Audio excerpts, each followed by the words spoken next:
की जय! भारत माता की जय!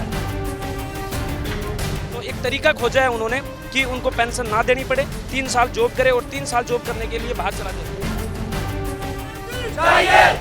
चाहिए सीधा सीधा जो बड़े उद्योगपति हैं, अंबानी अडानी जैसों की कंपनियों के गार्ड तैयार करने का काम कर रही है। सरकार एक प्रपोजल लाने की तैयारी कर रही है और यहाँ पर 3 साल के लिए एक अस्थायी नौकरी जैसी मिलेगी। उसके बाद आप एक तरह से और तरह की जॉब्स कर पाएंगे, लेकिन 3 साल के लिए सेना की भर्ती आपको मिल जाएगी। उसके बारे में बात करेंगे इनसे, ये आपको ज़्यादा बेहतर बता पाएंगे कि क्या है वो पूरा सरकार का फंडा और इसमें किसको फायदा और किसको नुकसान होने वाला है।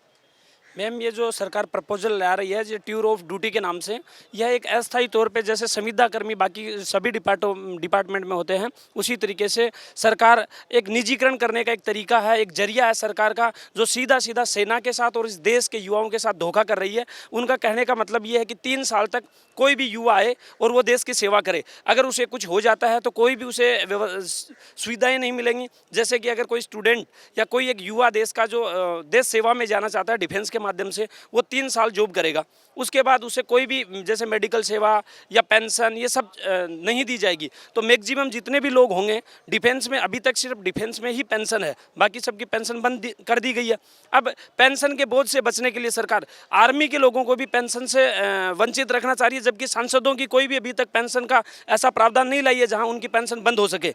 तो एक तरीका खोजा है उन्होंने कि उनको पेंशन ना देनी पड़े, 3 साल जॉब करे और 3 साल जॉब करने के लिए बाहर चला जाए। और मैं तो ये बोलूँगा, सरकार सीधा सीधा जो बड़े उद्योगपति हैं, अंबानी अडानी जैसों की कंपनियों के गार्ड तैयार करने का काम कर रही है। क्योंकि 3 साल अगर कोई एक आदमी जॉब कर लेगा फौज में, बाहर आके क्या करेगा? एक ऐसी उम्र 18 से 21 साल की उम्र में वो जॉब में भर्ती होगा, 25-26 साल तक उसको वापस बाहर कर दिया जाएगा। उसके बाद वो अपनी ना तो तैयारी अच्छे से कर पाएगा या किसी दूसरे डिपार्टमेंट में नहीं जा पाएगा। एक बार 3 साल सर्विस करने के बाद उसे बाहर भेज दिया जाएगा संतरी बना करके कि वो बाहर जाके गार्ड की ड्यूटी करे। गार्ड की ड्यूटी कहाँ करेगा कि 3 साल लेके बड़ी उद्योगपति जो भी हैं उनके यहाँ गार्ड तैयार करके देने का एक ट्रेनिंग सेंटर खोलना चाह रही है सरकार। ये हम और पूरे देश के युवा कतई बर्दाश्त नहीं करेंगे। इसके लिए भी अगर हमें प्रोटेस्ट करना पड़े, हम सड़कों पर आना पड़े, हम आने को तैयार है, परंतु ये लागू नहीं होने देंगे।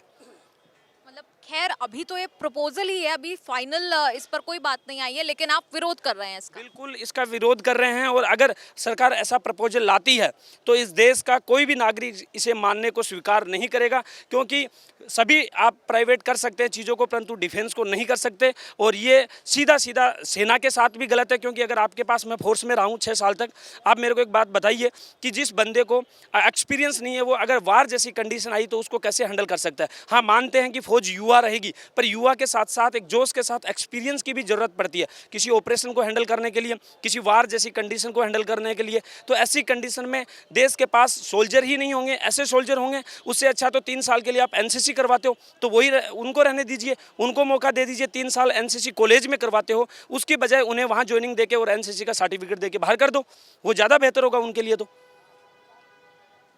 देखिए, यहाँ इनका कहना था कि भाई 3 साल की देशभक्ति क्या दिखाएंगे हम, मतलब 3 साल का जो अस्थायी प्रपोजल ही है अभी सरकार का, लेकिन इसका विरोध जरूर होता पहले से ही दिखाई दे रहा है।